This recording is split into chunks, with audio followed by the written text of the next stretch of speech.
swerte sa akin, bingo! Ay, oo nga pala. May top secret nga pala kaming dalawa. Sisigyan ko ng pambor. Oo nga pala. Ay, dalawa, Lash. Ano ba? Bakit ligtas ko ng uniform dito? Magsito, ang ginawa niyo rito? May business meeting ako. May kakausapin ako rito. Wari pa kayo. Wala naman kayo pinato kung di gulo eh. Pwede ba huwag mo umalitin? Ikaw, bakit pakalkal ka? Pero kung nagtatrabaho ang girlfriend kong sekretary. Talaga?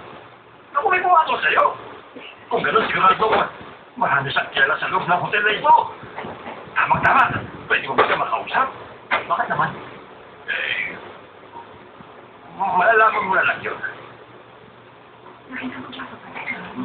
Maganda, iwasan natin. Teka, may wala kita ha? Mauna na ako. Ay.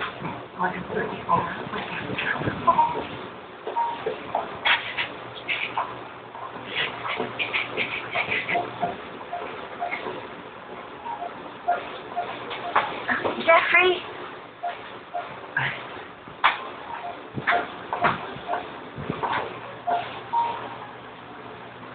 Yun ang papa ni Jackie.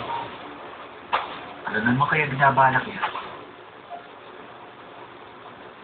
Well, anyway, kumain muna tayo. Ano yung game?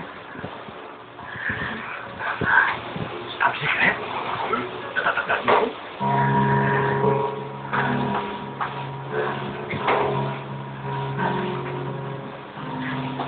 Ang akala ko, hindi ko na kayo makikita. Bakit ka narito? Ito kasi ang resume ng anak ko. Gusto ko sana tulungan mo ako na maipasok sa dito.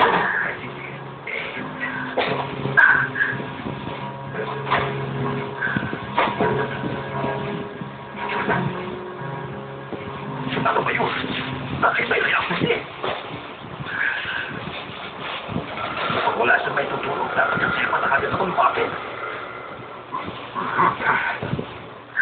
Ang kapal niya.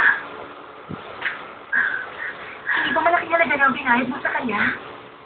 Alam mo, Anika, inaabuso ka na niya. Sa palagay ko, wala lang siyang malapitan. Huwag mo na siyang pansinin. Kung totoo pala Victoria ng anak niya, nag-aaral at graduate sa ibang bansa, wala magiging problema. Anak niya si Justin.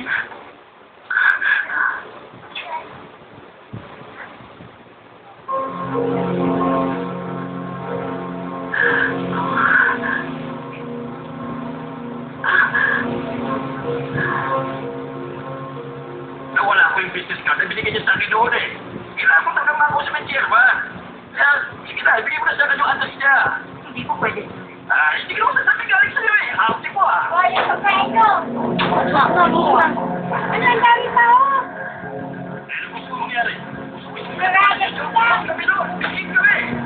Paano na? Bilan mo. Oy! Miss Anika! May gusto lang sana akong malaman na. Si Justin Juba, siya ba ang anak niyo? Oo! Siya ang anak ko. Kung gano'n lahat ng nasa resume ay totoo. Ang ibig ko sabihin, wala bang halong kasinungalingan ng data doon?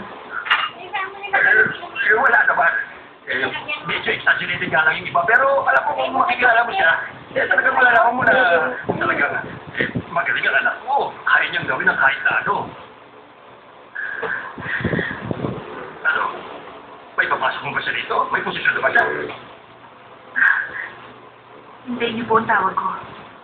Okay! Aasahan ko, maghihintay ako, Miss Kim, ha? Top secret.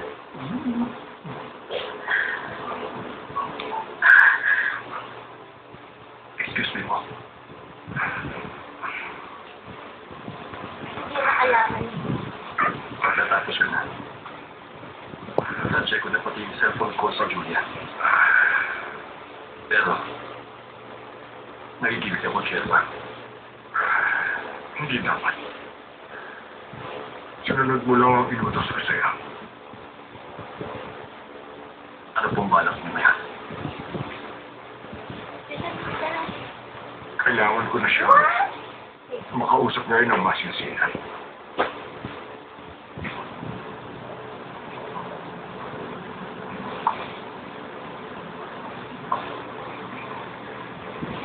Julian, nandito ako para ibalik ang sinsay. At naaawa na ako sa'yo kaya pumunta ako dito. Kanina mo pa ako hinihintay kaya pagbibigyan kita kahit sandali.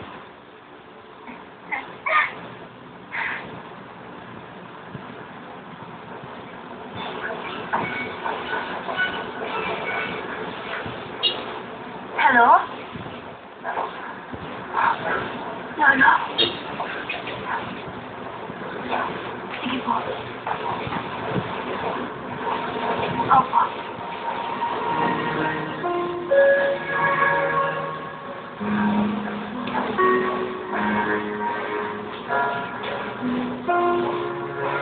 Jasmine, kung nagpalak pa pa ang lahat, sakin ka muna ang puso ko. Lolo, kamusta na po kayo? Maupo ka.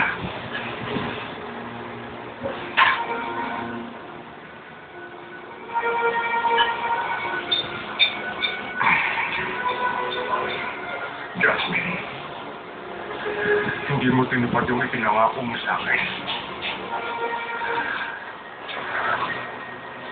Talaga bang gusto mo sirain ang magandang relasyon namin na apo? Lolo. Kailangan. Hindi ko pinangarap na Pero naman nasabi na sa'yo ni Julia na natagpuan ko na ang tunay kong apo. Opo. Di ba binabanggit na tuloy niya ako dyan? Problema mo. Alam mo ba, kung kailan ko siya natagpuan, nakita ko siya.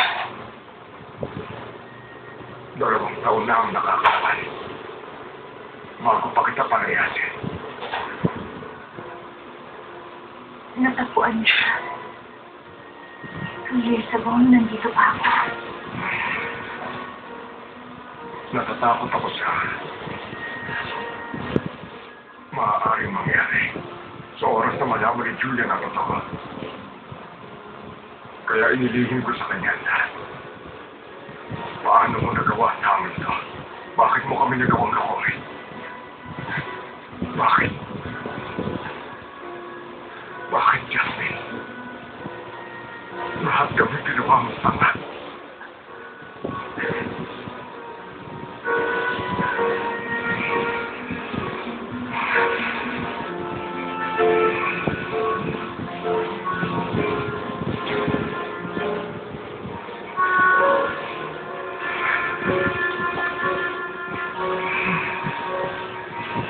Si Julian ba yan?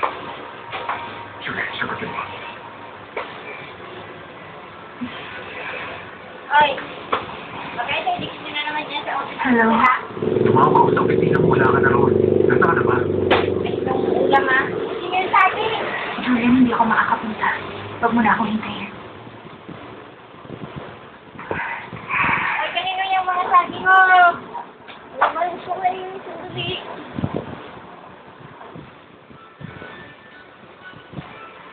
Sir Panagat? Sir Panagat? Natutulog ka nga ako nun eh.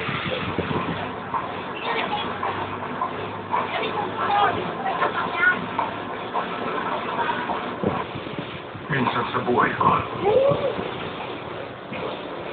maging ako kita, Jasmine. Minahal kita. Bilang tunay na apo, maniwala ka man o hindi.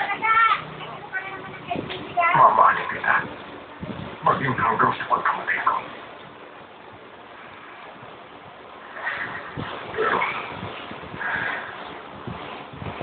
Pero, hindi ko makakalimutan na nagsinungaling ka sa akin. Ayaw ko kayong magkatuluyan. Naiintindihan ko po ang nararamdaman ninyo. Ilalagay ko na po sa ayos ang lahat at tapusin ko ng lokohan. Huwag po kayong mag-alala. Jasmine, ibibigay ko sa'yo